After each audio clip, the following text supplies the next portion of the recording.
નમસ્કાર, આપ જોઈ રહ્યા છો સ્પાર્ક ટુડે ન્યૂઝ. પાદરામાં 2 દિવસીય શાશ્વત હિન્દુ જાગૃતિ સંસ્થાની રાષ્ટ્રીય કાર્યકારીણી બેઠક, જેનું સમાપન સત્ર યોજાયું. વિવિધ ક્ષેત્રોમાં પોતાનું યોગદાન આપનાર વિશિષ્ટ વ્યક્તિઓનું સન્માન કરવામાં આવ્યું.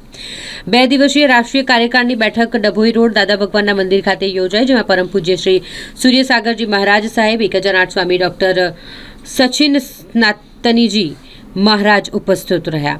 કાયાવરોહણ ગુરુકુલના શ્રી પ્રીતમ મુનિજી સહિત અગ્રગણ્ય સંતો, સંસ્થાના વિવિધ પ્રાંતમાંથી પધારેલા હોદ્દેદારો ઉપસ્થિત રહ્યા.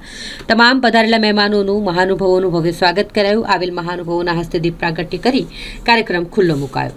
સમસ્ત હિન્દુ સનાતન સમાજને સંગઠિત કરવા તેમજ દેશના 5 લાખ મંદિરોને સામાજિક પ્રવૃત્તિઓ સાથે જોડી અને સરકારી લાભો દરેક હિન્દુને મળી રહે તેવા ઉદ્દેશ્ય સાથે શાશ્વત હિન્દુ જાગૃતિ સંસ્થાની શરૂઆત કરવામાં આવી.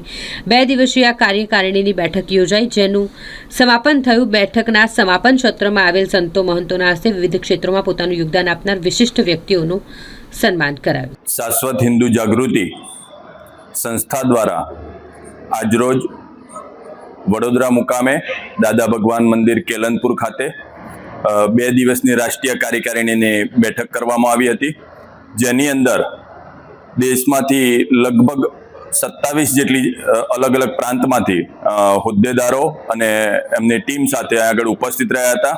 કાર્યકારિણીની અંદર અલગ અલગ મુદ્દાઓની ચર્ચાઓ કરવામાં આવી છે. આજરોજ અંતિમ દિવસે દેશના અલગ અલગ ક્ષેત્રોમાં પોતાનું વિશિષ્ટ યોગદાન આપનાર વ્યક્તિઓનું અહીં આગળ સન્માન કરવામાં આવ્યું.